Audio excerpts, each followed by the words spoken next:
नारायणं नमस्कृत्य नरं चैव नरोत्तमं देवीं सरस्वतीं व्यासं ततो जयमुदीरयेत् मूकं करोति वाचालं पङ्गुं लङ्घयते गिरिं यत्कृपा नन्दमाधवं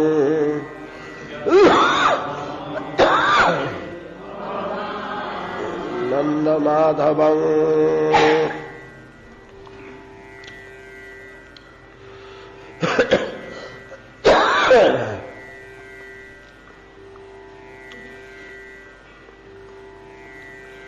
काम क्रोधादिभूतानां दृष्टात् अनन्न पश्यतां लब्धये चाभिचाराय भक्ति स्यात् नृपतामसि जशसि चातिरिक्ताय परस्य श्रद्धयापि वा प्रसंगात् परलोकाय भक्ति सा राजसी श्रुता आमुष्मिकं स्थिरतरं दृष्टभावान् विनश्वरान्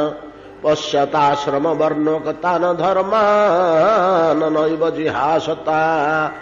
आत्मज्ञानाय जा भक्ति क्रियते सातु सात्विकी जगच्चेदं जगन्नाथो नान्य चापि न च कारणम् अहं च न ततो भिन्न मत्तसौ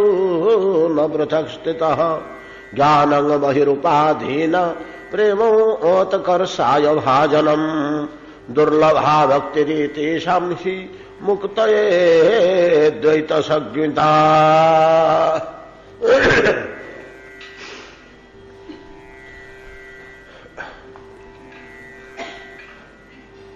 परम धर्मज्ञ भगवान श्री महर्षि जैमिनी मुनि ऋषि मान सम्मुखरे नारद मुखोद्गीर्ण भक्तिर स्वरूप निर्णयात्मक कथा समूह वर्णना कर इंद्रदमन राजसभा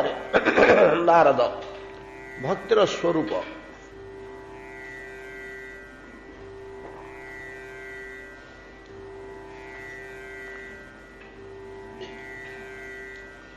हरिभक्तर स्वरूप लक्षण प्रकाश कले सा त्रिधा तामसी राजसी सात्विकी चतुर्था च निर्गुणा तुरिया एवं से लक्षण मध्य सबू कहले आमे गतकाली तुर्य बा चतुर्था भक्ति उपरे अनेक कथा आलोचना कले बड़ मिठा कथा काली स्वतः आसीगले आउ बेसी समय एथरे दबानी 4-5 दिन ही गला एतिकरे एटा आवश्यक मध्य टिके घांचकट करवा ए तुरिया भक्ति बा प्रेम भक्ति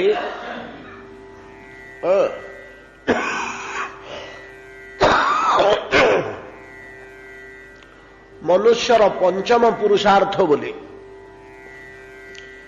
वेदादि शास्त्रगण साधारण लोक मान निमंते चतुर्विधा चतुर्वर्ग निर्णय कले धर्म अर्थ काम मुख्य या 4 पुरुषार्थ कहा जाए या जे लाभ करे से सफल मनुष्य जीवन बोली कहा जाए जे मुक्त हो गला से चरम सफल जे धर्म द्वारा स्वर्गादि लोक को गला से भी सफल एवं विभिन्न कामना इच्छा कला मात्रे जार पूरण हो जाई पारुची से भी सफल अर्थवान व्यक्ति मध्य सफल एतद व्यतीत एक गोपन पुरुषार्थ रही जहाँ को पंचम पुरुषार्थ कहा जाए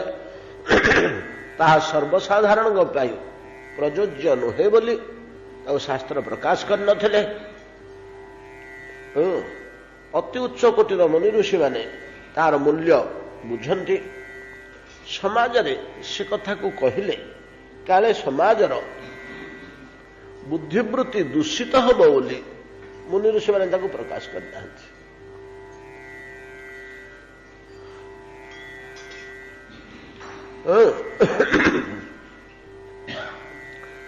ସମାଜର ସାଧାରଣ ଲୋକଙ୍କର ଏତେଟା ଜ୍ଞାନ ନାହିଁ। ସେମାନେ ସଠିକ ଭାବରେ କଥାଟାକୁ ଧରିପାରିବେନି। ବରଂ ସେମାନଙ୍କ ମୁଣ୍ଡରେ ଅଲଗା ଚିନ୍ତାଧାରା ପଶିଯିବ, ଅଲଗା ବୁଝିବେ, ସେ ଓଲଟ ପାଲଟ କରି ବୁଝିବେ ଏବଂ ଅତି ଅଧମ ବ୍ୟକ୍ତିମାନେ ତାକୁ ଧର୍ମ ବୋଲି ବିଚାର କରି କୁପଥରେ ପଳେଇବେ। ଏଇଥିପାଇଁ ବୋଲି ଏଟାକୁ ପ୍ରକାଶ କରିନାହାନ୍ତି ପଞ୍ଚମ ପୁରୁଷାର୍ଥକୁ। ଏ ପଞ୍ଚମ ପୁରୁଷାର୍ଥଟି ହେଉଛି ମନୁଷ୍ୟର ଯାହା ସର୍ବଶ୍ରେଷ୍ଠ ପୁରୁଷାର୍ଥ ପ୍ରେମ ବା ଏଇ ଚତୁର୍ଥା ଭକ୍ତି ବା ନିର୍ଗୁଣା ଭକ୍ତି। ଏ ନିର୍ଗୁଣା ଭକ୍ତିଟି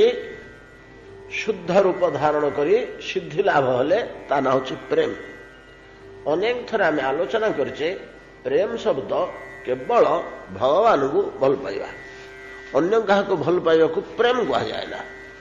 ଜଣେ ଲୋକ ଚିତ୍ରକଳାକୁ ଭଲ ପାଉଛି, ଜଣେ ଲୋକ ଝିଅ ପିଲାଟିକୁ ଭଲ ପାଉଛି, ଜଣେ ଲୋକ କୁକୁର ଟିକି ଗାଈଟିଏ ପୋଷିକିରି ତାକୁ ଭଲ ପାଉଛି, ସେଗୁଡାକୁ ଆମେ ପ୍ରେମ ବୋଲି କହିଦେଉଛେ ବର୍ତ୍ତମାନ। ନାଇଁ, ସେଟା ପ୍ରେମ ନୁହେଁ, ସେଟା ଆମର ଭୁଲ ବ୍ୟବହାର। ଆମର ମନୁଷ୍ୟ ସମାଜରେ ହଜାର ଲକ୍ଷ ଲକ୍ଷ ମଣିଷ କହୁଛନ୍ତି, କିଏ କାହା ପାଟିକି ବାଡ଼ି ବତା ଦଉଛି। ଧୀରେ ଧୀରେ ସେଇଟା ପ୍ରଚଳି ଯାଇଛି। ପ୍ରେମ, ପ୍ରେମିକ ଏମିତି। କିନ୍ତୁ ପ୍ରେମାସ୍ପଦ ବୋଲି ଗୋଟେ ଶବ୍ଦଟେ ଅଛି, ସେଇଟା ଆମେ ଆଉ ଧରିପାରୁନୁ, ତା ଅର୍ଥ କିଛି ବୁଝିପାରୁନୁ। ପ୍ରେମିକ ବୋଲି ଶବ୍ଦ ତା ଆମର ଚଳନ ସେଟା, କିନ୍ତୁ ଦର୍ଶନରେ ନାହିଁ। ପ୍ରେମାସ୍ପଦ ଅର୍ଥାତ୍ ପ୍ରେମର ସ୍ଥାନ। କୋଉଟା ହଉଛି ପ୍ରେମର ସ୍ଥାନ? ଏକମାତ୍ର ଶ୍ରୀ ଗୋବିନ୍ଦ ଭଗବାନ, ଆଉ ଦ୍ୱିତୀୟ ସ୍ଥାନ ନାହିଁ। ପ୍ରେମର ପାତ୍ର ସେ ଜଣେ, ଦ୍ୱିତୀୟ ଲୋକ ପ୍ରେମର ପାତ୍ର ହେଇପାରିବେନି। ଅନ୍ୟାନ୍ୟ ତଜାତୀୟ ବାସନା ଗୁଡାକ କାମ, ପ୍ରେମ ନୁହେଁ। ପ୍ରେମ ନୁହେଁ, ଗୁଡାକ କାମ ଗୁଡାକ। ଏକଥା ଆମେ ଅନେକ ଥର ଆଲୋଚନା କରିଛୁ। ଏ ଯୋଉ ପଞ୍ଚମ ପୁରୁଷାର୍ଥ ପ୍ରେମ, ତାହା ହିଁ ଏ ଚତୁର୍ଥା ବା ତୁରିଆ ଭକ୍ତି ବା ନିର୍ଗୁଣା ଭକ୍ତି। ଏ ନିର୍ଗୁଣା ଭକ୍ତି କାଳକ୍ରମେ ସାଧନ କରୁ କରୁ ଭାବ ଉଦୟ ହେଇ ସେ ଭାବ ଗାଢ ହେଇଗଲେ ତାକୁ ପ୍ରେମ କହନ୍ତି। ଯାହା କେତେକ ପାଖରେ ଦେଖାଯାଇଛି, ଯୋଉଠିକି ଚତୁଷଣ ନାରଦ ପ୍ରଭୃତି ସମର୍ଥ ହେଇନାହାନ୍ତି, ଭାବ ଭକ୍ତି ଓ ପ୍ରେମ ଭକ୍ତିର ଅଧିକାରୀ ସେମାନେ ମଧ୍ୟ ହେଇନାହାନ୍ତି। ପ୍ରେମ ଭକ୍ତିରେ ବଡ଼ କଥା ହେଲା ଭଗବାନଙ୍କୁ ଦାମ୍ପତ୍ୟ ଭାବରେ ଭଲ ପାଇବା, ପତି ରୂପେ ଭଗବାନଙ୍କୁ ଗ୍ରହଣ କରିବା।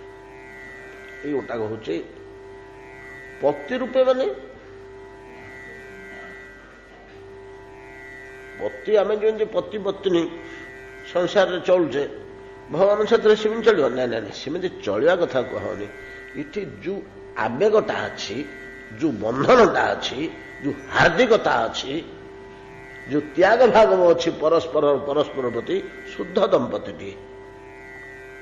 ଶୁଦ୍ଧ ଦମ୍ପତିଟିଏ। ଆଚ୍ଛା, ଶୁଦ୍ଧଟାକୁ ଆମେ ସହଜରେ ଧରିପାରିବାନି,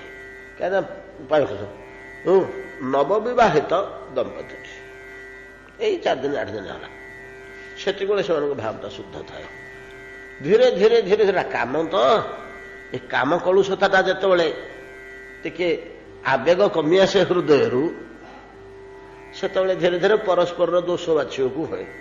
ତୁ ତ ସେମିତି କରିବାରୁ ସେମିତି ହେଇଗଲା, ଆଉ ଗୋଟା ପଛେ ବାହାରିବ। ଆବେଗ ଥିଲା ଏକ, ତୁ କାହିଁ ସେମିତି କଲୁ ବୋଲି ବାହାରିବନି ପାଟିରୁ। ହଁ ମୁଁ ଠିକ ହେଇଛି, ତୁ କରିବାରୁ ଭଲ ହେଇଛି, ୟା କଣ ହେଲେ ଆମକୁ ସଫଳତା ଦବ, ଭଲ କରିଛୁ, ତୁ ବୁଦ୍ଧିମତୀ ଝିଅ, ଆଉ ତୁ କରିଦେଇ ପାରିଲୁ। ଆଉ ମାନେ ଦୋଷଟା ମଧ୍ୟ ଗୁଣ ଭଳିଆ ଦୋଷିବ। ପ୍ରେମର ଲକ୍ଷଣ ନିର୍ଣ୍ଣୟ ହେଇଛି, ଯେତେବେଳେ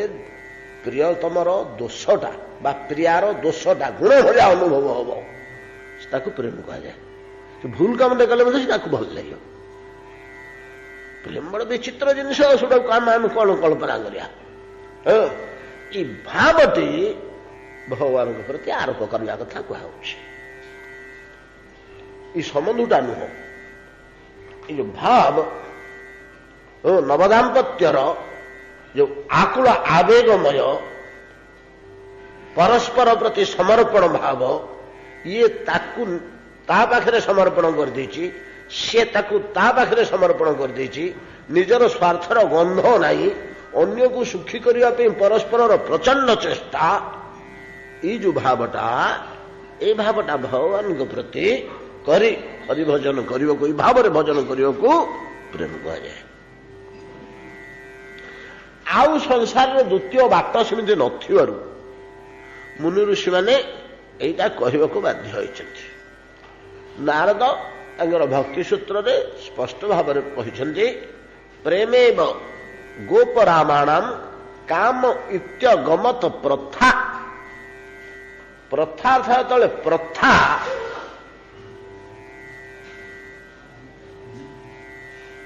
किसी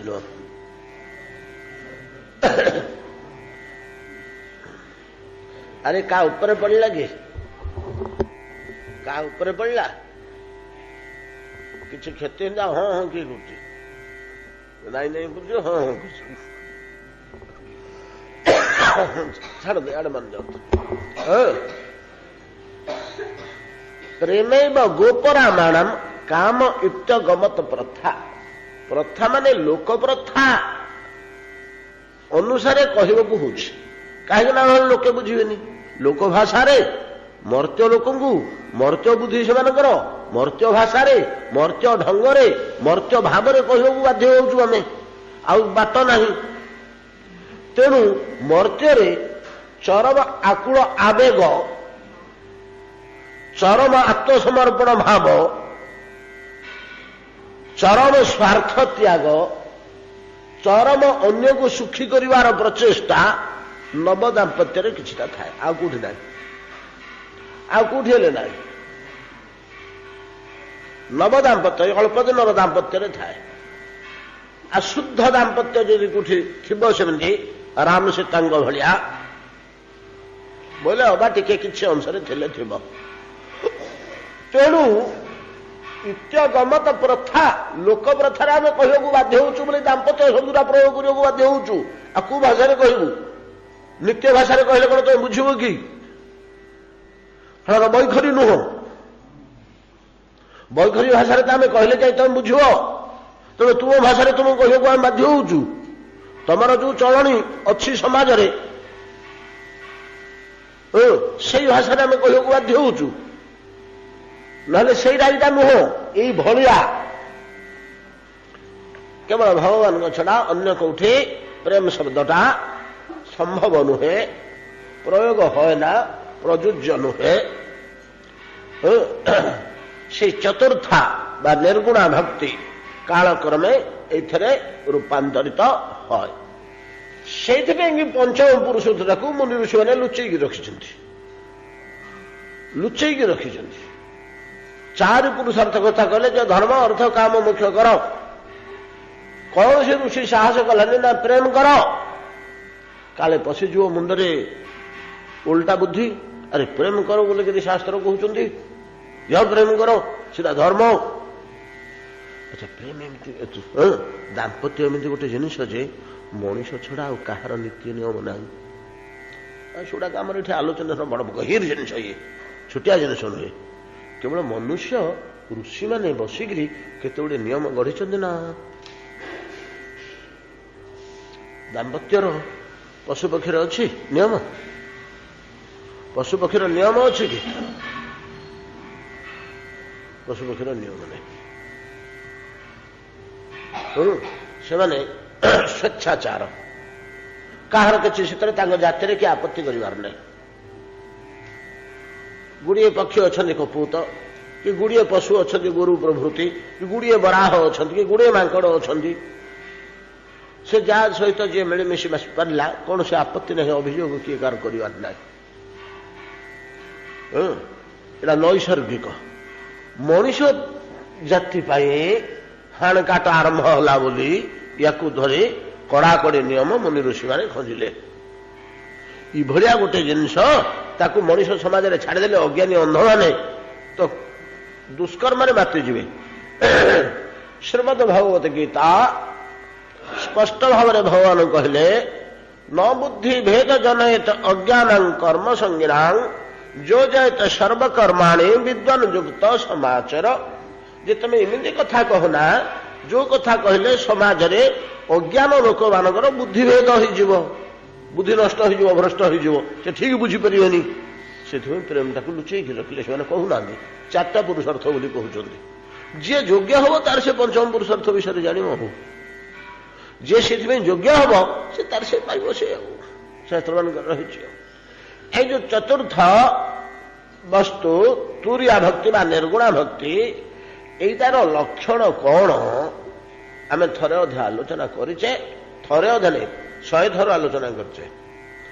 जहाँ भगवान कपिल माँ देवहूति को ज्ञानोपदेश दौथुवा समय निर्गुणा भक्तिर लक्षण कहते। इथि निर्गुणा भक्तिर लक्षण भागवत जे सुंदर मिलूची आउठी एडे सुंदर मिलूनी स्पष्ट आ निर्मल होकर मिलूँ भागवत निर्गुणा भक्तिटा कौन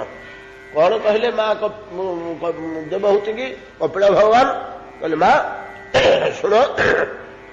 निर्गुणा भक्ति बोले से बुढ़ी लोग किसी बुझीपारे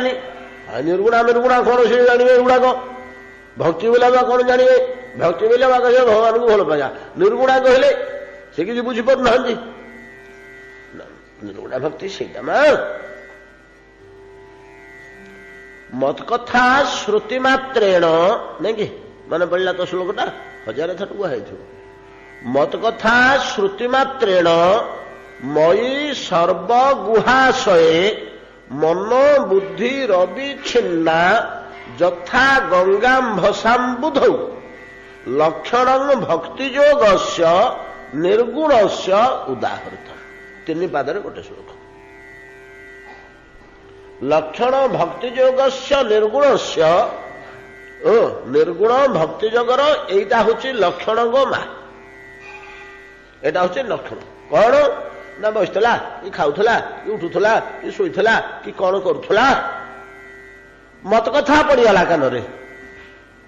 मत कथा श्रुति मात्रेण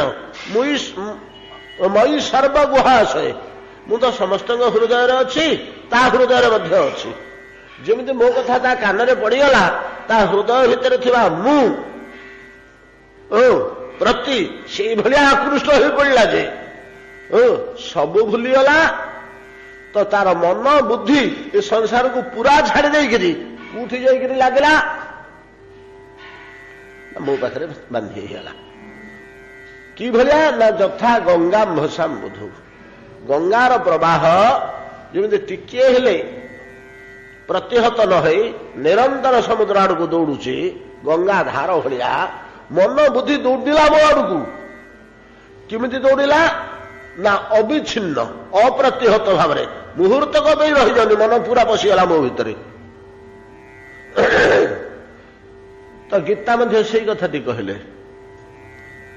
भक्ति योग जिते भगवान बतौन अर्जुन को 12 अध्याय मध्य भक्ति योग 21 अध्याय विश्वरूप 12 अध्याय कहले ज्ञान बड़ क्लेशकर हो अर्जुन आ तुम्हें भक्ति मार्ग को आश्रय नियो ना आज्ञा भक्ति की जिनिस ना भक्ति बोले किसी नुह मज्जेव मन आध्वत्स मई बुद्धि मन आध्वत्स मई बुद्धि निवेशय आउ कि नहीं तुम मन बुद्धि दीटा मो उपर नहीं थोई दियो से काढ़िक नबनी आ मो पाखे संलग्न ही जाबुड़ी ही रही आ 2-4 घंटा रहू तापर देखा वर्तमान आमर मन बुद्धि कुआड़ा अच्छी ना संसार विभिन्न जिनस नाचुची देउची इथरू सेठिकी सेठू सेठिकी सेठू सेठी केतळे घर केतळे गृह केतळे धन केतळे पुत्र केतळे आउ कोण केतळे आउ कोण केतळे आउ कोण मन बुद्धि आमर विचरण करुछ ना सब चंचल मन कोण कम चंचल कि ता से बुद्धिमत किंतु भगवान पाखे स्थिर होकर रही 2-4 घंटा रहू तो से ध्यान अभ्यास करने को है मनटा एड़े चंचल जे से कौटी स्थिर हो रही से जमी हेले से स्थान गोटे मुहूर्त बसला आउ गोटे जगह पड़े से बांधिक रखापी कौशल हूँ बसिक अभ्यास कर मन को बांधा कथा जो भगवान गीतार बतैले अर्जुन बोले अଯଥା कथा गुड़ा कहीं कौच मन टाक किए बांध मन भाया चंचल जोग तया प्रकृत साम्येन मधुसूदन ए तस्याहं न पश्यामि चंचल च्वात स्थिति स्थिरांग मन भाया भयंकर चंचल वस्तु को ताको किए से बायोरिव सुदुष्करम चंचल ही मन कृष्ण प्रमाथि बलवत दृढ़ छोटिया जिनिस ही था बांधते ताठू बलशाली आ किए अच्छी मन ठू प्रमाथि क्षतिकारक बलवत बलवान दृढ़ प्रचंड प्रमाथि बलवत दृढ़ तस्याहंग निग्रह मन्ये मन्ये बोले मु भावुची मन करुची मन को निग्रह करवा वायुरिव सुदुष्करम ए वायुमंडल को जड़े स्थिर कर कहले केमती हो कर विश्व जे वायु प्रवाह चलची बहुची से जड़े स्थिर कर असंभव मन को स्थिर करवा से असंभव भगवान राजी हेले अर्जुन कथार भगवान राजी हेले बोले हाँ तुम ठीक कहच असंशय महाबाहो हे महाबाहु अर्जुन ना असंशय एथर संशय नहीं सन्देह नहीं तुम ठीक कथा कह मन दुर्निग्रह चलम मन को कंट्रोल कर हेनी दुर्निग्रह आ बड़ चंचल दुर्निग्रह चल अभ्यास न तू कौन वैराग्य चक्रुयते मन जो पलाऊँगी प्रति यदि वैराग्य आसो सुना को पलैला प्रति यदि वैराग्य आसो कामिनी आड़ को पलैला प्रति यदि वैराग्य आसो भोजन आड़ को पलैला प्रति यदि वैराग्य आसो तो विलास आड़ को पलैला प्रति यदि ये आसो वैराग्य आसो केमी ना ज्वर हो गले जमी जिते भल आहार हेल्ला रुचुनी वैराग्य आसूची बोले ना मुझे खाइबी तुम कल उठू मतलब मत भल लगुनि गुड़ाक अरे टिके खाईदे जरुआ लोक को आम कहे से छुनी तार वैराग्य आसूची अवश्य कारण अच्छी से वैराग्यर तक वैराग्य कहनी सामयिक सेटा को आम अरुचि कहचे सेमतिका से भाया तो रोग व्याधि होता लोक जे भयंकर जंत्रणा कलबल हो डाक आस खेलिया क्रिकेट खेलिया आ तुम भल खेलु आण तुम भल खेली जाण मोर तो प्राण जाऊँगी कलबल हो क्रिकेट खेलिया डाकुची नहीं कि यह जो वस्तु गुड़ाक प्रति वैराग्य आसब यहीटा सहायता हम किंतु बड़ जिनस है अभ्यास तो बसिक घरे टिके टिके अभ्यास कले मन कंट्रोल हम आज्ञा केमी अभ्यास करेंगे 10 मिनिट 5 मिनिट अध घंटे घंटे धीरे धीरे बढ़े बढ़े बढ़े बढ़े आखि बुझिक बसिक ध्यान कर ध्यान बहुत कौशल ध्यान मन स्थिर रही आम आसन बासन पकईदे कबाट बंद करदे जगन्नाथ चका चका आखिकी बसिक आखिकी कलर ध्यान करचे बसचे बसचे बसचे बसचे केतबले चंडाल मन जाई पिला दिने किमिति कैठ गछरे चढ़ी कैठ तोड़िक खाऊले गोटे किए खसी पड़ा क्या पिटला किए क्या मारला दुनिया कथा 1.5 घंटा पलैला ध्यान भांगला चंडाल मु ध्यान करने बसती 1 मिनिट जगन्नाथ को देखली केतबले मन खसिक पड़े पिलादिन घटना गुड़िक सब गोटे गोटे गोटे गोटे विचार बस 1.5 घंटा पर बेकार होगा अज्ञात पलाऊँ यदि जानी था आम छाड़देनि से एमती डीपली जाकर विचारुचे से ध्यान भांगुनि ये ध्यान को छाड़ देकर से ध्यान को पड़ी वैषयिक ध्यान को तेणु मन को नियंत्रण करने सहज कथा नुहे तथापि टिके टिके तेणु ताको कंट्रोल करने केते बाट अच्छी अनेक बाट अच्छी से प्रथम प्राक्टिस टे करा पड़ो तापर हो धीरे धीरे जाओ सीधा मैंने आलोचना करने ये अभ्यास द्वारा धीरे धीरे तुम्हें मन को संयत कर अर्जुन बोली भगवान गीतारे कहले अभ्यास पे असमर्थ से मत कर्म परम भव से अलग कथा कहते कहले अभ्यास अभ्यास जोगे न तत्व मामी साप्तुम धनंजय अथ चेतंग समाधातुम न शक्नोसी मयि स्थिरम आज्ञा मो मन तो आपण आड़ को जाऊनी आ मत कौन कहते मन बुद्धि मो ऊपर नहीं थुआ बोली मोटे जाऊनी मु कौन करी जाऊनी ना ना मो हाथर कथा सी नुह आज्ञा ना ताहले गोटे काम करे तू टिके टिके अभ्यास करे दिन को 2-4 थर अधा अधा घंटा लेखे बसिकी मो ऊपर मन थोइबाकू अभ्यास करे ओ अभ्यास योग्य न तत्व माम आपतुम मते पाइबाकू चेष्टा करे माम छपतुम धनंजय मते पाइबाकू अभ्यास द्वारा मन को स्थिर करी ए भगवान ऊपर मन आ बुद्धि दुईटा को थोईदबा संलग्न रखीदबा हे तृतीया भक्ति व निर्गुणा भक्ति चतुर्था भक्ति व निर्गुणा भक्ति भगवान ऊपर मन को स्थिर कर थोइबा भगवान ऊपर जब मन आ बुद्धि स्थिर रही गले ताहले आपणकर निर्गुणा भक्ति हला तापर धीरे धीरे आपे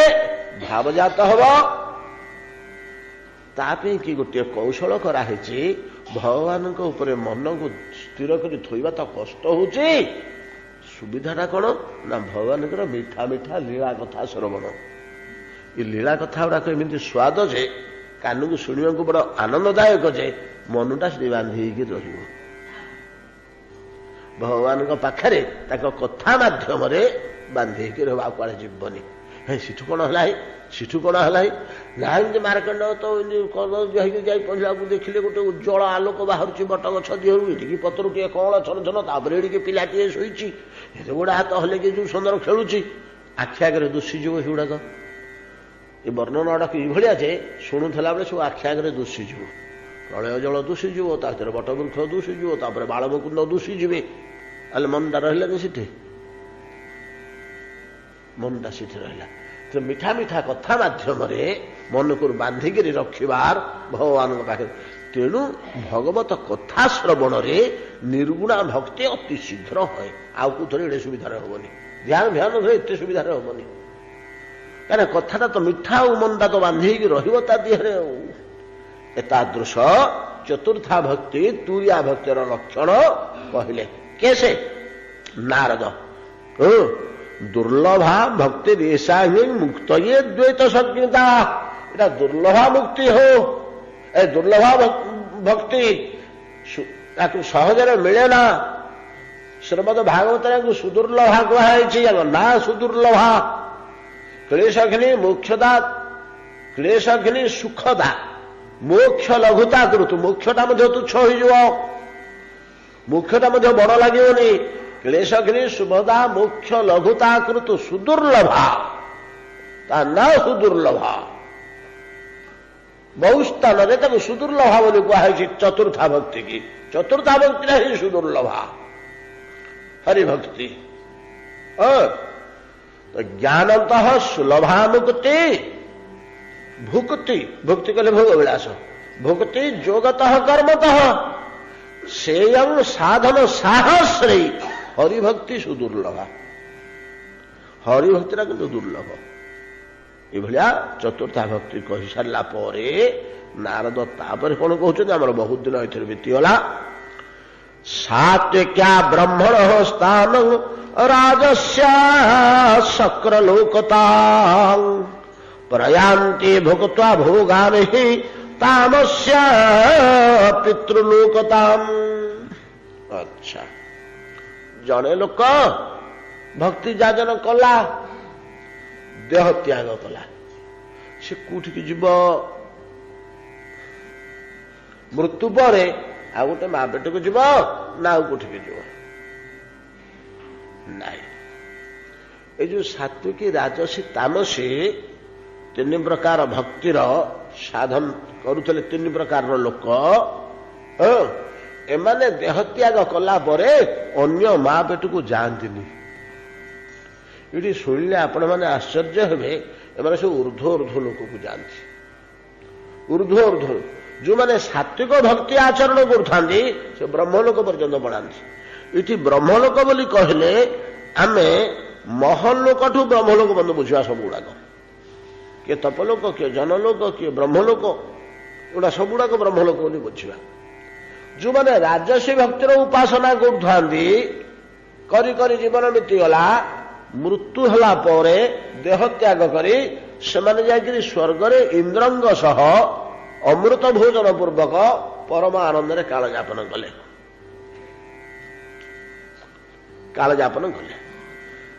राजस वाला ଇନ୍ଦ୍ରଲୋକରେ ରହିଲେ ବା ଦେବଲୋକ ପ୍ରାପ୍ତ ରାଜସ ବାଲା ନାଇଁ କହୁଛି ଶୁଣନ୍ତୁ ଆସିବ ଦେହ ତ୍ୟାଗରେ ଯାଉଛନ୍ତି ସେଠିକି ଠିକ ଗଲେ ସାତ୍ବିକ ବାଲା ବ୍ରହ୍ମଲୋକକୁ ପଳେଇଲେ ସେ ବ୍ରହ୍ମଲୋକକୁ ପଳେଇଲେ ଆଉ ରାଜସ ବାଲା ସ୍ୱର୍ଗଲୋକରେ ଯାଇ ରହିଲେ ଇନ୍ଦ୍ରଙ୍କ ନିକଟରେ ତାମସ ବାଲା ଯୋଉ ତାମସ ଭକ୍ତି ପରପୀଡ଼ନ ପାଇଁ ଯୋଉ କରୁଥିଲେ ପୁରା ନରକକୁ ଯିବା କଥା ନା କାରଣ ପରପୀଡ଼ନ କରୁଛି ମହାପାତକ କିନ୍ତୁ ସେଗୁଡାକ ନରକକୁ ନ ଯାଇକିରି ସେଗୁଡାକ ମଧ୍ୟ ଯାଆନ୍ତି କୋଉଠିକି ପିତୃଲୋକକୁ ଏଠି ପ୍ରଶ୍ନ ଉଠୁଛି ଏଟା ମନେ ରଖନ୍ତୁ ଟିକେ ଶୁଣନ୍ତୁ ଏଠି ପ୍ରଶ୍ନ ଉଠୁଛି ଆରେ ହଉ ସେ ସାତ୍ବିକ ବାଲା ବ୍ରହ୍ମଲୋକକୁ ଯାଆନ୍ତୁ ରାଜସ ବାଲା ଏଠିକି ଯାଆନ୍ତୁ ତାମସ ବାଲା ଗୁଡା ତ ପରପୀଡ଼ା କରୁଥିଲେ ନୁହେଁ କି ପରର ଛିଦ୍ର ପରର ଅନିଷ୍ଟ କରିବାକୁ ସେମାନେ ହରିଭଜନ କରୁଥିଲେ ହାଉଡା କେମିତି ଉର୍ଦ୍ଧ୍ୱ ଲୋକକୁ ଗଲେ ଆଉ ତ ନରକକୁ ଯିବା କଥା କାହିଁକିନା ପରପୀଡ଼ନଟା ତ ପାପର ଅନ୍ତର୍ଗତ ନା ହଁ ପାପ କଲେ ହେଲେ କଣ ହେଲା କିନ୍ତୁ ସେ ଯୋଉ ହରିଭଜନ କଲା ତା ପ୍ରଭାବ ତାକୁ ଟାଣି ନେଇଛି ପାପକୁ ନଷ୍ଟ କରିକିରି ଆଜ୍ଞା ଭକ୍ତି କେମିତି ଗୋଟେ ଅଦ୍ଭୁତ ଜିନିଷ ଦେଖନ୍ତୁ ତାର ପାପଟାକୁ ନଷ୍ଟ କରି ଗୋଟେ ଲୋକ ଭଗବାନଙ୍କ ପାଖରେ ବସି ଖାଲି ମନ୍ତ୍ର ଜପ କରୁଛି କ୍ଲିଂ କୃଷ୍ଣାୟ ଗୋବିନ୍ଦାୟ ଜପ କରୁଛି ନହେଲେ ତାକୁ ଜଗନ୍ନାଥାୟ ନମଃ କି ନହେଲେ ଓಂ ନମୋ ଭଗବତେ ଯାହା କିଛି ଜପ କରି ଚାଲିଛି ଲକ୍ଷ୍ୟ ଜପ କରିବି ନାହିଁ ତୋ ଘର ନିର୍ମୂଳ ହବ ତମେ ଯାଇକିରି ମୁଁ ଜପ ବନ୍ଦ କରିବି ଖିଆ ନେଇ ପିଆ ନେଇ କିଛି ନାହିଁ ବସି ଜପ କରୁଛି ଭଗବାନଙ୍କ ମୂର୍ତ୍ତିକି ଚିନ୍ତା କରୁଛି ଜପ କରୁଛି ଗୋଟେ ଠାକୁର ବସେଇ ଦେଇଛି ସାମନାରେ ତାକୁ ଚାହିଁକି ତ ଗଲା ଜପ କରୁଛି ହେଲେ ପାପ କରୁଛି ସେ ପାପଟାରେ ସେ ନରକକୁ ଯିବା କଥା ପରର ଘୋର ଅନିଷ୍ଟ କରୁଛି କିନ୍ତୁ ନରକକୁ ଯିବା ଦୂରେ ଥାଉ ସେ ଲୋକଟା ଆଜ୍ଞା ପିତୃଲୋକକୁ ଗଲା ଆଉ ଉପରକୁ ନ ଗଲା ପିତୃଲୋକକୁ ଗଲା ସେ ପିତୃଲୋକକୁ ଗଲା ଉର୍ଦ୍ଧ୍ୱ ଲୋକକୁ ଗଲା ନରକକୁ ଯିବା କଥା ରାଜସ ମଧ୍ୟ ତା ନିଜ ପାଇଁକି ଲାଗିଲା ନା ଆଉ କାହାର କଣ ଉପକାର କରିଛି କି ନିଜ ସ୍ୱାର୍ଥରେ ଲାଗି ପଡିବା କଣ ପୁଣ୍ୟ କି ପୁଣ୍ୟ ନିଜ ସ୍ୱାର୍ଥରେ ଲାଗି ପଡିବାଟା ପୁଣ୍ୟ କି ନାଇଁ କେବେ ହେଲେ ନୁହଁ ତାକୁ ତ ଆମେ ଘୃଣା କରୁଛେ ସମାଜରେ ଶାସ୍ତ୍ର ମଧ୍ୟ ଭୟଙ୍କର ଭାବରେ ଘୃଣା କରୁଛନ୍ତି ଏଇଭଳିଆ ଲୋକଟାର ନାଁ ହେଉଛି ଆତ୍ମମ୍ଭରୀ ଶାସ୍ତ୍ରରେ ତାକୁ ଆତ୍ମମ୍ଭରୀ କୁହାଯାଏ ଯୋଉ ଲୋକଟା ଖାଲି ଖାଇବା ଛଡା ଆଉ କିଛି ଜାଣିନି ତାର ଆହାର ହିଁ ସର୍ବସ୍ୱ ବୋଲେ ଆମର ଅଜାମ୍ର ପଣ୍ଡା ଭଳିଆ ଗୋଟିଏ ଏକ୍ସାମ୍ପଲ ଏମାନଙ୍କୁ କହନ୍ତି ଉଦରମ୍ଭରୀ ଏଠି କୁହାଯାଏ ଉଦରମ୍ଭରୀ ମାନେ ଉଦର ସର୍ବସ୍ୱ ସେମିତି ଆତ୍ମମ୍ଭରୀ ସ୍ୱାର୍ଥ ସର୍ବସ୍ୱ ସ୍ୱାର୍ଥ ଛଡା ଆଉ କିଛି ଜାଣେ ନା ସେ ଲୋକର ତ ସ୍ୱର୍ଗକୁ ଗତି କରିବା କଥା ନୁହଁ ସେ ମଧ୍ୟ ସ୍ୱର୍ଗ ଲୋକରେ ଯାଇକରି ପହଞ୍ଚିଲା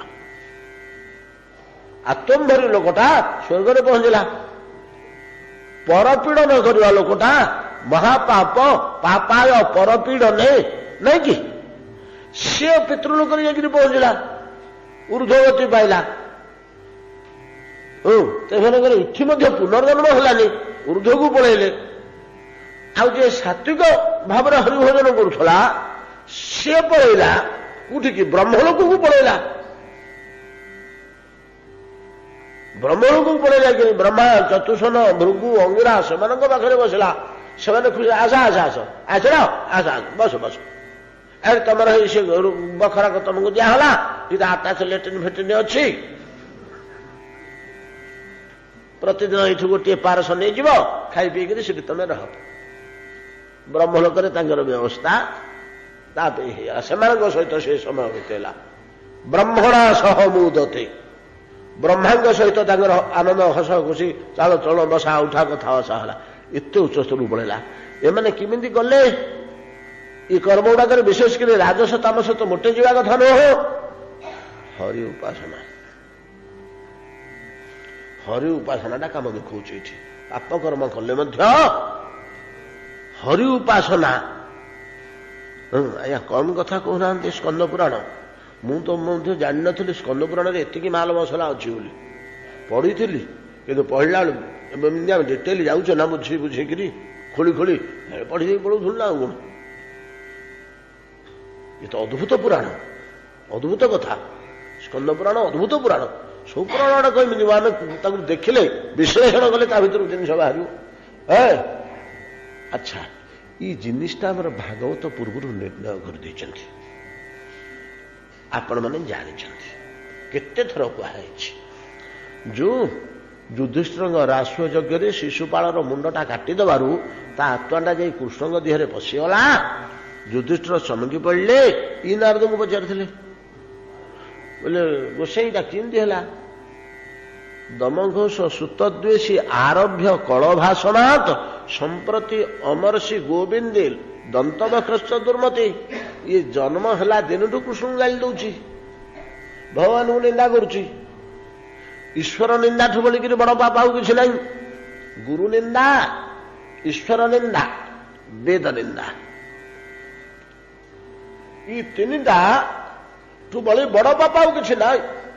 गोसाई जी गोटे बड़ सुंदर कथा लिखिं हरिहर निंदा सुन जो काना शुणा लोक करवा लोक नुह जे निंदा करुच्ची ता कथा कहनी जहाँ कान में पड़गला जी शुणी पकेला जड़े निंदा करुला शिवंकर निंदा करुला कि विष्णुकर निंदा करुला आउ जड़े से बाटे जाऊला शुणीदेला ता कथा पड़ुची जे निंदा करुच्ची ता कथा पड़नी शुणा लोकर कथा पड़ुची हरिहर निंदा सुन जो काना हो पाप गोघात समान शुणा लोकर ये बाप हो जो शब्दटा द्वितीय थर पार्टी उच्चारण करने आज एकादशी भाया दिन में चाहूनी से पार्टी में उच्चारण करने को इच्छा होनी जो पापटा हो पाप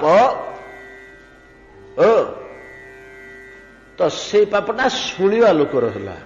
कहवा लोकर कौन कहवा लोकर कौन हो देखु ये हूँ विष्णु निंदा विष्णु निंदा ठीक ये भाया वेद निंदा गुरु निंदा मध्य विष्णु निंदा तुल्य और हरिहर निंदा तुल्य युवाक बड़ उत्कट या करी जीवन तमाम तार साधना केवल कृष्ण को निंदा करिया अथच ता आत्माटा जाकि पशिला जमी प्राण छाड़ा बेकटा कटिला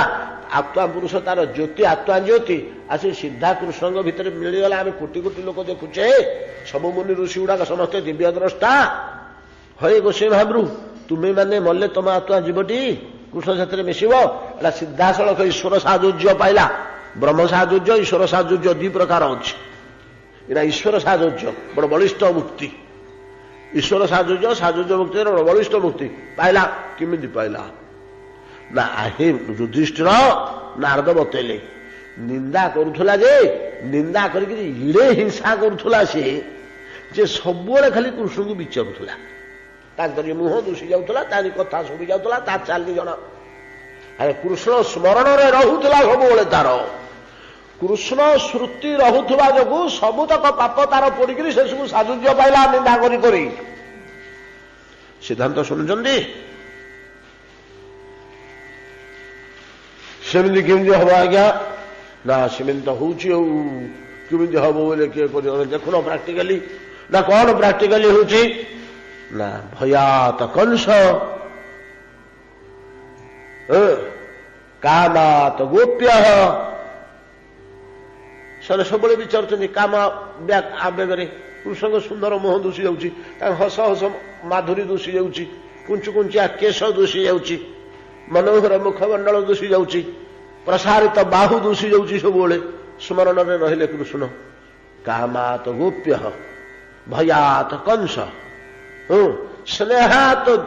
जुयं स्नेहरे तुम्हें मैंने मध्य अवस्था 24 घंटा तुम्हें आखिरे कृष्ण नाचुथुब कृष्णर मूर्ति एडे स्नेह कर तुम परिवार लोके जे भक्तिया जुयं आम बसिक गछ बेले अभ्यास करी मलुनी बोली नारद कहते बयं आमे मैंने ଭକ୍ତିଆ ଭୟମ୍। ଆମେ ଯୋଉଠି ପାଉଛୁ ଭକ୍ତି କରି କରି ହିଂସା କରି କରି କଂସ, ଭୟ କରି କରି କଂସ ସିଆ ପାଇଗଲା, ପ୍ରୀତି କରିକିରି ଗୋପୀ ମାନେ ସେଇ ବସ୍ତୁ ପାଇଗଲେ, ହିଂସା କରି କରି ଚେଦ୍ୟାଦୟ ନୃପ, ଦ୍ୱେଷାତ ଚେଦ୍ୟାଦୟ ନୃପ, ଭୟାତ କଂସ କାମାତ ଗୋପ୍ୟ। ଆଜ୍ଞା ଏଇଟା କେମିତି ହଉଛି ନା କଣ ହଉଛି କି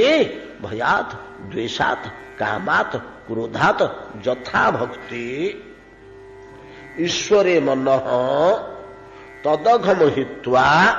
ବହ ବହ ତଦଗତି ଗତଃ। ଏମିତି ହଜାର ହଜାର ହଉଛି, ସବୁଗୁଡା ହଉଛି ଆଉ ହବନି କଣ, ତାର ହେଲା ଯେ କଣ ବଡ କଥା ହେଇଗଲା। ଈଶ୍ୱରକୁ ଟିକେ କେଡେ ସୁନ୍ଦର କରି କହୁଛନ୍ତି, ଭୟାତ ହଉ ଦ୍ୱେଷାତ ହଉ କ୍ରୋଧାତ ହଉ କାମାତ ହଉ ଈଶ୍ୱର ମନ ଲାଗିଲା କି କହ ନା ହଁ ଲାଗିଲା। କାହିଁକି ଲାଗୁଛି ନା ଭୟରେ, ଖାଲି ସେ ଦୁଶୁଛି ସେ ମୂର୍ତ୍ତି, ଏ ମାରି ପକେଇଲା ମତେ ମାରି ପକେଇଲା, ଭୟରେ ସେ ମୂର୍ତ୍ତିଟା ଦୁଶୁଛି ନାଇଁ କି। ଆମେ ବଣ ଭିତରେ ଯାଉଥିଲେ 10-5 ଜଣ, ଅନ୍ଧକାର ରାତି, ଗୋଟେ ଭୟ ସଙ୍ଗେ ରାତିଟା, କୋଉଠି ସାପ କୋଉଠି ବାଘ କଣ ବାଘ, ହଠାତ୍ ଭିତରୁ ଗୋଟେ ଲୋକ ପାଟି କଲା ବାଘ ବାଘ ବାଘ ବାଘ ପାଟି କରିଦେଲା, ସମସ୍ତେ ଚମକି ବାଘ ବାଘ, ତା ଦୁଆରେ ଦେଖିଲେ ତ ବାଘ ଭୟ ଦୁଶିବ ଯେତେବେଳେ, ଗଛଟେ ଯଦି ହଲିଗଲା ପବନରେ ଦୌଡ଼ିକିରି ଆମେ ପଳେଇବା, ସେ ମୂଳରେ ଅଛି ଗଛଟା ହଲିଲା। ଆପଣ କେବେ ଏଇ ପରିସ୍ଥିତି ଗୁଡାକର ସମ୍ମୁଖୀନ ହେଇନାହାନ୍ତି? ଏକୁଟିଆ ନିର୍ଜନ ରାତିରେ ବୁଲିଲେ ହବ ନା ଅନ୍ଧାର ରାତିରେ ଆଉ। ଆମର ପିଲାଦିନ ସମୟ, ମୁଁ ଫେରୁଛି ଏକୁଟିଆଟା, ଅନ୍ଧାର ହେଇଗଲା, ବିଲମାଳ ବେଶୀ ନାହିଁ, 1.5 କିଲୋମିଟର 2 କିଲୋମିଟର ଖଣ୍ଡେ ବିଲମାଳ ଭିତରେ ଯିବାକୁ ହବ। ଏଡ଼ିକି ତାଳ ଗଛଟିଏ ସେଠି ଅଛି, ନୂଆ ଛୋଟ ତାଳ ଗଛ, ବିଲମାଳଟା ତ ତାଳ ଗଛଟିଏ ଉଠିଛି, ମଫସଲ ଗାଁ ଆମର ବାମୁଣିଆ ଶାସନ, ଏଠି ତାଳ ଗଛଟିଏ ଉଠିଛି, ତାର ପତ୍ର ଯୋଡ଼ିଏ 2 ପଟକୁ ବାଖୁଡା ଭଳିଆ ଅଛି। ମତେ ଭୟ ଯେତେବେଳେ ଲାଗିଲାନି, ବରପଦର ମଶାଣି ପାଖ ଦେଇକିରି ମୁଁ ଆସୁଛି, ଖୁବ୍ ଭୟ ଲାଗିଲାନି। ପାଖକୁ ଯେତେବେଳେ ଆସିଲେ ହଠାତ୍ ଯେତେ ଆଖି ପଡ଼ିଗଲା, ଦମ୍ କି ଲାଗିଲା ମତେ, ଭାଲୁଟା ଠିଆ ହେଇଛି ନା କଣ। ଆଉ ସେ ଅଞ୍ଚଳରେ ଭାଲୁ ବେଶୀ ଥାନ୍ତି, ସମ୍ପୂର୍ଣ୍ଣ ହେଲା ସାଇକୋଲୋଜି ଏଫେକ୍ଟ ତ, ସେ ପବନ ଟିକେ ବାଜିକି ଯେତେବେଳେ ହଲିଯାଏ, ଏ ଭାଲୁ ମୁହଁ ହଲେଇଲା ଭଳିଆ ମତେ ଲାଗେ ଆଉ।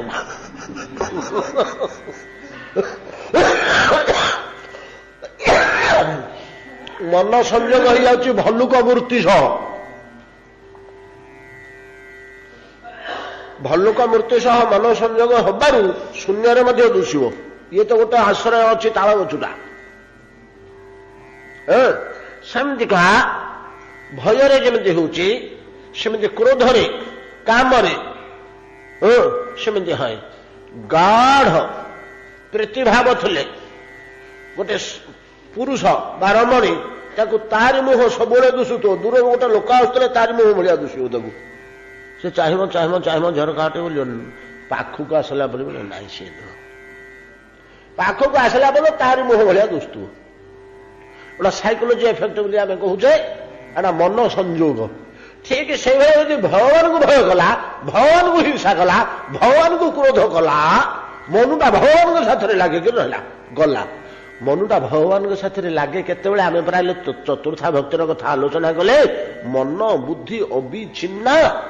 ହୋଇ ଭଗବାନଙ୍କ ପାଖରେ, ଭଗବାନଙ୍କ ସାଥିରେ ଯେ ମନ ବୁଦ୍ଧି ଲାଗିକିରି ରହିଲା,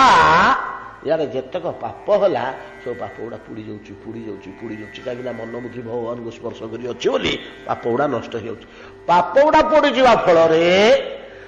ତାମସ ଭକ୍ତି ବାଲା ଆଉ ନରକକୁ ପାପ ଅଂଶଟା ପୋଡ଼ିଗଲା, ପାପ ଅଂଶଟା ପୋଡ଼ିଗଲା, ଆଉ ନରକକୁ ନ ଯାଇକିରି ପିତୃଲୋକରେ ଯାଇ ପହଞ୍ଚିଲା, ଆଉ ପାପ ଅଂଶଟା ନଷ୍ଟ ହେଇଯାଉଛି। ଅତଏବ ଆତ୍ମଜ୍ଞାନ ଲାଭ କରିବାକୁ ଚାହୁଁଥିବା ସାତ୍ୱିକ ବ୍ୟକ୍ତି ବ୍ରହ୍ମଲୋକକୁ ଯାଏ, ବାସ କରେ। ଆଉ ଇଏ କିଏ? ସେ ରାଜସ ବ୍ୟକ୍ତି ଇନ୍ଦ୍ରଲୋକକୁ ଯାଇ ସେଠି ବାସ କରେ, ଆଉ ତାମସ ବ୍ୟକ୍ତି ପିତୃଲୋକକୁ ଯାଏ। ହେଲେ ଚତୁର୍ଥା ଭକ୍ତି ବାଲା କଣ ହୁଏ? ତାର ଯୋଉଟା ତୃତୀୟା ନିର୍ଗୁଣା ଭକ୍ତି ଯିଏ ଆଚରଣ କରୁଥିଲା, ତାର କଣ ହେଲା ନା ସିଏ ଏଇଠି ଜନ୍ମ ହେଲା, ତାର ପୂର୍ବ ଜନ୍ମ ମା ପେଟ କୁଆଡେ ଯାଇପାରିଲାନି। କି କଥା! ସେ କୁଆଡ଼େ ଯାଇପାରିଲାନି, ଏଇଠି ଜନ୍ମ ହେଲା ନା। କାହିଁକି ଏଇଠି ଜନ୍ମ ହେଲା ନା, ଯୋଉଠି ଏଠି ଜନ୍ମ ହୋଇ ଏଇ ଜନ୍ମରେ ଯୋଉଠା ପର୍ଯ୍ୟନ୍ତ ତାର ସାଧନ ଯାଇଥିଲା ସେଠି ଯେମିତି ଜନ୍ମ ହେଲା, ତାକୁ 5 ବର୍ଷ 6 ବର୍ଷ ହେଇଗଲା, ତାକୁ ଦେହ ଭଲ ଲାଗିଲା, ଦେଉଳ ଭଲ ଲାଗିଲା, ନାଚ ତାମସା ଦେଖିବାକୁ ଗଲାନି।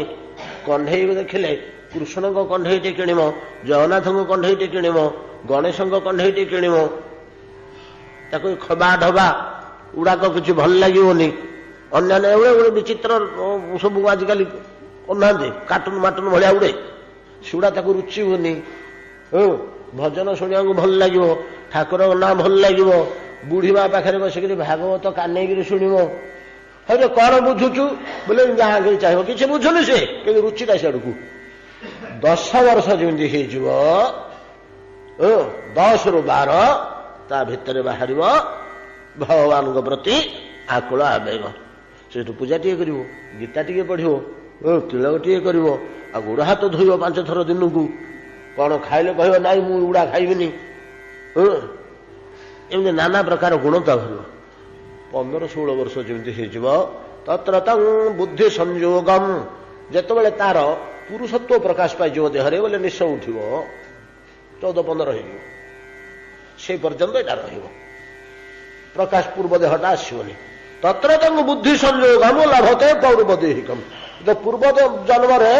ଯୋଉଠା ବନ୍ଧ ସାଧନ କରିଥିଲା ସେ ସବୁଯାକ ଜ୍ଞାନ ତା ପାଖରେ ଫୁଟିଯିବ ଆଗ, ସେଇଠୁ ତାର ନୂଆ ସାଧନ ଆରମ୍ଭ ହବ। ଫେର ଖଣ୍ଡେ ବାଟ ପଳେଇଲା। ଆଉ ତୃତୀୟ ଜନ୍ମକୁ ଦେହ ତ୍ୟାଗ କରି ପୁଣି ଆଉ ଗୋଟେ ମା ପେଟରେ ଯାଇକରି ଜନ୍ମ ହବ। ଠିକ ସେଇଭଳିଆ ଏମିତି କରି 5ଟା କି 7ଟା ଜନ୍ମ ତାର ସାଧନ, ସତ୍ସଙ୍ଗ, ପରିବେଶ, କୋଉଠି ସୁଯୋଗ ମିଳିଗଲା, ଭଲ ସାଧୁ ମିଳିଗଲେ, ଦୈବାତକୁ ତା ଭାଗ୍ୟ ଯଦି ଥିବ, ଭଲ ସାଧୁ ମିଳିଗଲେ ଚଟ ଚଟ ହେଇଯିବ, ନହେଲେ ଟିକେ ବିଳମ୍ବିତ ହେଇଯିବ। ଏମିତି ହେଇକି ସେ ଭଗବାନଙ୍କ ପାଖକୁ ପଳେଇଯିବ। ଆଉ ଇଏ ନିର୍ଗୁଣ ଭକ୍ତିବାଲାର ଲକ୍ଷଣ ହେଲା ଇଏ। ଆଚ୍ଛା, ଇଏ ଯୋଉ 3 ସେଠି ଯାଇକିରି ବସିଥିଲେ, କିଏ 50,000 ବର୍ଷ, କିଏ 20,000 ବର୍ଷ, କିଏ 30,000 ବର୍ଷ। ଆମର ଏଇଠି ବର୍ଷଟା ତାଙ୍କର ଦିନେ ନାହିଁ କି, ସେଠି ବର୍ଷ ହେଲା ବେଳକୁ ଏଠି 360 ବର୍ଷ ହେଇଗଲାଣି। ଆମର 12 ଜନ୍ମ ହୋଇଗଲାଣି, 12 ପୁରୁଷ ବିତିଗଲାଣି ଏଠି ନା ନାଇଁ। ପ୍ରତି 30 ବର୍ଷରେ ଗୋଟେ ପୁରୁଷ ନା, ଆଉ 100 ବର୍ଷଟା 3 ପୁରୁଷ, 3 ପିଢ଼ି। ଆଉ ଏଠି ଆମର ଗୋଟିଏ ବର୍ଷ, ଗୋଟେ ସ୍ୱର୍ଗରେ, ପିତୃଲୋକରେ ମଧ୍ୟ ଗୋଟେ ନା, ପିତୃଲୋକ ନାହିଁ, ସ୍ୱର୍ଗରେ ଗୋଟେ ଦିନ ତାଙ୍କର ହେଲା ବେଳକୁ ଆମର ଏଠି ବର୍ଷ ହେଇଗଲାଣି। ତାଙ୍କର ବର୍ଷଟିଏ ହେଲା ବେଳକୁ ଆମର 360 ବର୍ଷ ହେଇଗଲାଣି। ଯଦି ସେଠି ସେ 10 ବର୍ଷ ରହିଗଲା ବୋଲେ ତ ଟିକେ 3,600 ବର୍ଷ ହେଇଗଲାଣି। ଆଉ ଏଠି ଆଉ ଆମର ଏତିକି କାଳ ସେ ସେଠି ରହିଲା। ରହିଲା ପରେ କଣ ହେଲା, ବଡ ସୁନ୍ଦର କଥା ଟିକେ କହୁଛି। ଏଡେ ସୁନ୍ଦର ଭକ୍ତିର କଥା ଏଠି କୁହାଯାଇଛି, ବଡ ଶିକ୍ଷଣୀୟ ଜିନିଷ। କହୁଛନ୍ତି ତ ସାତ୍ବିକା ବ୍ରହ୍ମଣ ସ୍ଥାନ ବ୍ରହ୍ମଲୋକ, ରାଜସ୍ୟା ଶକ୍ରଲୋକତମ, ଶକ୍ର କହିଲେ ଇନ୍ଦ୍ର, ଶକ୍ରଲୋକତମ, ପ୍ରଜାନ୍ତି ବୋଲେ ଯାଆନ୍ତି, ଭୁକ୍ତ୍ୱା ଭୋଗାନ୍, ସେଠିକାର ଭୋଗ ଭୁଞ୍ଜନ୍ତି, ତାମସ୍ୟା ପିତୃଲୋକତମ, ତାମସ ପିତୃଲୋକକୁ ଯାଆନ୍ତି, ପୁନରାଗତ୍ୟ ଭୋର୍ଲୋକ ଭକ୍ତି ତାଂ ବୈପରୀତ୍ୟ ତାମସୋ ରାଜସୀ କୁର୍ଜାତ ରାଜସ ସାତ୍ବିକଂ ତଥା। ଆଜ୍ଞା ଶୁଣନ୍ତୁ, ହରିଭକ୍ତି କେମିତି ଗୁଣମୟୀ, ଆମ କେମିତି କଲ୍ୟାଣ କର ଜୀବ ପାଇଁ। ଯୋଉ ଲୋକଟା ତାମସ ଭକ୍ତି କରିକରି ପିତୃଲୋକଠି ଯାଇ ବସିଥିଲା, ସେ ପିତୃଲୋକରେ ରହିଲା ନାଇଁ କି, 5 ବର୍ଷ କି 10 ବର୍ଷ 30 ବର୍ଷ ବସିଲା। ଇ ଭିତରେ ଆଉ ଅନ୍ୟାନ୍ୟ ଲୋକ ସବୁ ଯାଉଛନ୍ତି ନା ଉପରକୁ। ସେ ଦେଖିଲା ଆଉ ଜଣେ, ସେ ଯିବାର ମାସକଠି ଆଉ ଜଣେ ଆସିଲା। ଆଉ ଜଣେ ଆସିଲା ଯେ ଆଉ ଜଣେ ଭକ୍ତ ଆସିଲେଣି, ଦେହ ତ୍ୟାଗ କରି ମର୍ତ୍ତ୍ୟରେ ଥିଲେ, ମରିକିରି ଆସିଲେଣି। ସେ ଅମୁକ ଗାଁ ଲୋକ, ମୁଁ ତାଙ୍କୁ ଜାଣିଛି, ଆଉ ମୁଁ ଆସିବାର ମାସକ ପରେ ତାଙ୍କର ମୃତ୍ୟୁ ହେଲା, ଆଉ ଆସୁଛନ୍ତି। ଆଉ ହଉ ଆମେ ସାଙ୍ଗ ହୋଇ ରହିବୁ, ଆମର ତ ପୁରୁଣା ମର୍ତ୍ତ୍ୟରେ ଆମର ଚିହ୍ନା ପରିଚୟ ଥିଲା। ଆଉ ସେ ଦେଖିଲା ଯେ ସିଏ ସେଇଠି ନ ରହିକିରି, କୋଉଠି ପିତୃଲୋକରେ ନ ରହିକିରି ବାଟ କାଟିକିରି ପଳେଇଲା ସ୍ୱର୍ଗକୁ। ରେ ଏ କଣ ଉପରକୁ ପଳେଇଲା? ତା ମନରେ ସନ୍ଦେହ ଆସିଲା। ଶୁଣୁଥାନ୍ତୁ, ତା ମନରେ ସନ୍ଦେହ ଆସିଲା, ମୁଁ ତ ଆସିକିରି ଏଇଠି ରହିଲି, से कौन स्वर्ग लोक को पलैला इंद्र लोक को मन सन्देहटा रहा सेठिकार लोक जड़े दी जन को पचारा आज्ञा से लोकटा आम गाँ पाखर मुझे आगुरी जानी से हरिभजन करूला मझे मझे आम जन्माष्टमी फन्माष्टमी रथयात्रा बेलू देखा साक्षात हुए आम कथबार्ता हो गपसप करूँ आ सी देह त्याग कला सी जमी हरिभजन करूला मुझे सेमती हरिभजन करी आज्ञा भीतर भावटा किए कार जानुची बाहर भजनटा समस्ते सीना जानते फूल देला सी ये देला सी चंदन देला ये देला सी परपीड़न कर निज स्वार्थ करुटा पदा प्रकाश पाइबनी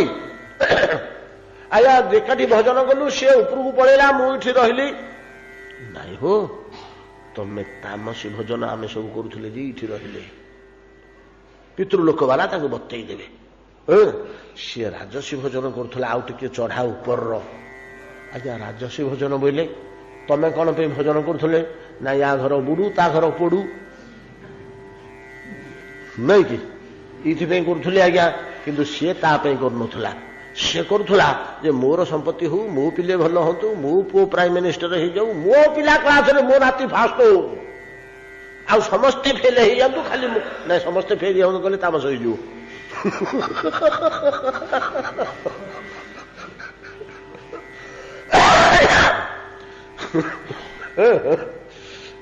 एत सी कहूला तेणु से स्वर्ग को पड़ेला से मंडर पसला जे आरी मुझे राजसी करते मुझे स्वर्ग को पलि था मन रे रहा एमती अनेक केस से देखी ना गोटे सीना आम वर्णना कले एमती जीवन देखा अनेक लोग पलाउं उपरको गला सी खाली स्वर्ग को जाटा दुष्ब ना तापड़ी से दुष्ब कि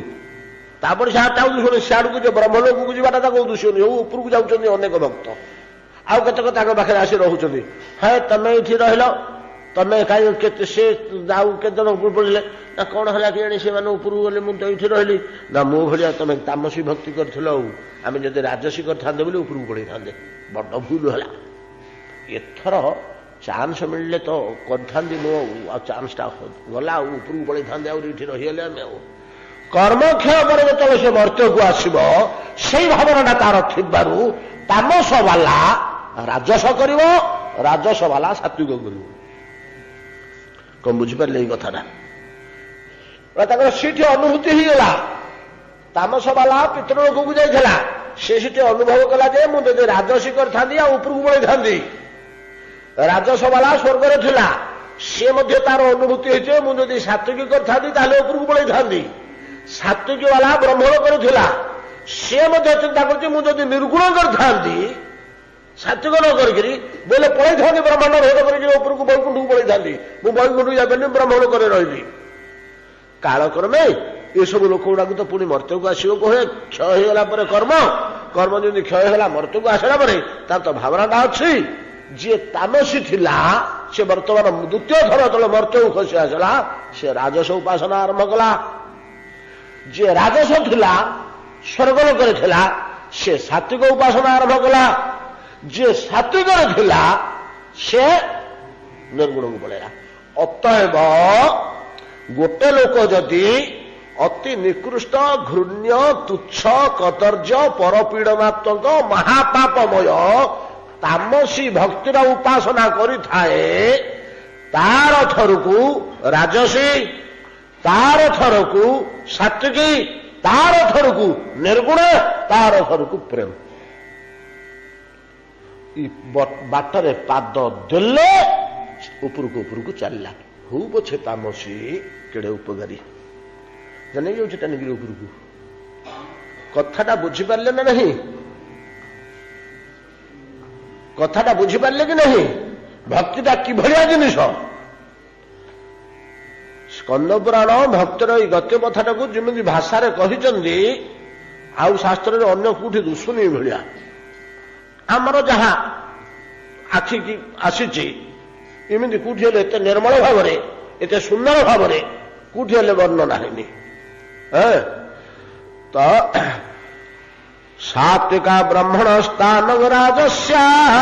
शक्रलोकताम प्रयांजे भुक्त्वा भोगान हि तामस्या पितृलोकताम पुनरागत्य भूर्लोकम से तो पुनर्बार भूलोक को आसवे ना ये सब स्थान मान तो कहीं स्थायी ही रहंतनी आ ब्रह्म भुवनालोक पुनरावर्तित अर्जुन ये पुनर्बार आसवाक पड़ो आसला तार तो लोभ हो जाइए अरे राजसभा मत टपिक उपरको पड़ेगा रे मुझे कहीं तामसरे रही मु राजस केमी करी राजस को जाकर स्वर्ग में रहा सिठी अनुभूत आहरी उपरको अच्छी सात्विक करते गोटे ब्रह्मलोक को पड़े ब्रह्मलोक को गला तृतीय थर ब्रह्मलोक देखा आहरी उपरको जबार बाट अच्छे जो निर्गुणा करते हे चंडाल मु 3 थर घाटी अवस्था है शेष को निर्गुणा भक्ति करी से उपरको पड़ेब पाद देता तामसरे तामसरु राजस को गला राजसरु सात्विक को गला सात्विक निर्गुणा हो गला निर्गुणा प्रेम हो भगवान पादार बिंदरे सेडु गोटे दासटी होकर सीढ़ी जा रहा सात्विका ब्राह्मण स्थान राजस्या शक्रलोकता प्रयांते भोगत्वा भोगान हि तामस्या पितृलोकताम पुनरागत्य भूर्लोक भक्ति वैपरीत्यतः तांग भक्ति वैपरीत्यतः विपरीत ढंगरे तामसटा राजस राजसटा सात्विक सात्विकटा निर्गुण ए ढंगरे वैपरीत्यतः तामसो राजसी कुर्यात राजस सात्विकं तथा सात्विको मुक्तिमाप्नोति कृत्वा चाद्वैत भावनम एकम अपि समाश्रित्य क्रम मुक्ति पथं व्रजेत महाराज इंद्रदमन ये हला भक्तिर स्वरूप पाद देले उपरको उपरको उपरको चलला रहंतु आम पूर्व अनेक समय कहीचे जे भक्तिटा अप्रतिहत भक्ति शास्त्र मानकर अच्छी भक्तिर गतिटा अप्रतिहत माने प्रतिहत भाव खसी पड़ार प्रश्न ना जमी ज्ञान पथर खसी पड़ती लोक स्खलित हो पड़ती ज्ञान भ्रष्ट जोग भ्रष्ट तप भ्रष्ट नहीं कि अनेक लोग तप भ्रष्ट हो जाती तपस्या करू करू यज्ञ भ्रष्ट यज्ञ भूलवाला होगा काम देलानी अधारे भांगीगला किंतु भक्ति पथर केबे हेले भ्रष्ट नाई भक्ति पथर कहीं भ्रष्ट नाई ना भगवान गीतारे अर्जुन को प्रतिज्ञा करेले बोले तमें प्रतिज्ञा करो अर्जुन तमें प्रतिज्ञा करो कौंतेय प्रतिजाने ही तुम्हें प्रतिज्ञा करो आज्ञा कौन बोली करी न में भक्त विनश्यति मोर भक्तर भक्तर स्खलन हेनी से उपरको जीव सीना तलू को खसबनी तमें गोटे शपथ कर प्रतिज्ञा कर आज्ञा मु कहीं करी मु कले कौंते फायदा हम आपण भक्त उपरको जीव आप प्रतिज्ञा करेंगे नाई हो मो प्रतिज्ञा अपेक्षा मोर भक्तर प्रतिज्ञाटा बलशाली मु प्रतिज्ञा कले के छाड़देवी किंतु तुम प्रतिज्ञा कले मुझे रक्षा करी मोर अर्जुन प्रतिज्ञा कर छाड़ी मो निज प्रतिज्ञा मुझे छाड़ी पारे कि तुम प्रतिज्ञा केवे एपटे सेपटे कर तुम्हें प्रतिज्ञा कर देखु श्रीमद टे जटिल जिनिस समय होगा बुझुची किंतु आउ परवर्ती आउ बुझी हेनी ये बुझे गीतार भगवान कहले तो सिद्धांत शास्त्र दार्शनिक सिद्धांत गुड़ाक भगवान कहले अर्जुन अर्जुन अपिचेत सुदूराचार भजते माम अनन्य भाग साधुरेव समन्तव्य सम्यक व्यवसितो हि सह क्षिप्रं भवति धर्मात्मा शाश्वत लोक निगच्छति एड़ा गीतारे कहि नांदी अपिचेत सुदूराचार महादुराचारी लोकटा हेले मध्य जे परद्रोह करुला से दुराचारी लोकटा नुह कि दुराचारी लोक हेले मध्य अर्थात तामसी भक्ति वाला हेले मध्य कौन बुझिपारे ना एथर कथा अपिचेत सुदुराचार भजती माम अनन्य भाग मत भजन करी परर क्षति करने को मत डाकी जदि मो डाकर फल या मत डाकिबार फल या जे तार पाप तो पड़ो से उपरको उपरको चलो मत डाकी केमी सिद्धांत सब आम मानकर रही अपिचेत सुदुराचार भजते माम अनन्य भाग साधुरेव समन्तव्य सम्यक व्यवसित हि सह ताकू साधु बोलिक कहुब कहीं कहुब ना आज न होगा काल की तो से राजस हो परदिन को सात्विक हो तार दिन निर्गुण हो तार दिन सेवक हो वैकुंठर कहबनी कहीं साधुरेव समन्तव्य सम्यक व्यवसित हो क्षिप्रंग भवती धर्मात्मा बेसी तो न लगे से खसले तो से राजस्व आरंभ कला राजस्व खसले तो सात्विक आरंभ कला कहीं से व्याकुल हो से देखुची सीटा काटिक पढ़ाऊँ से रही बुझीपारे ना कथा जहाँ विलंबित हो गला समय आज जहाँ एकादशीटा तो आलोचना कले भल जिन गुड़े या आउ टे काली स्पर्श करवा तापर आउ कौन कहते पछे देखा एतिक आज भागवत विश्राम एकादशटा आज्ञा मन भजनिताय गौर राधे श्याम जप हरे कृष्ण हरे राम भजनिताय गौर राधे श्याम जप हरे कृष्ण हरे राम भजनिताय गौर राधे श्याम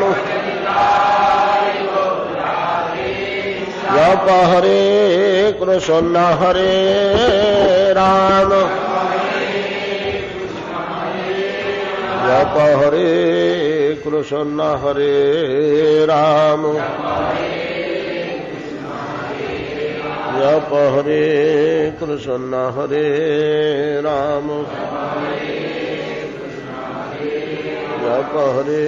कृष्ण हरे राम बोले श्रीमद् भागवत महापुराण की आसंता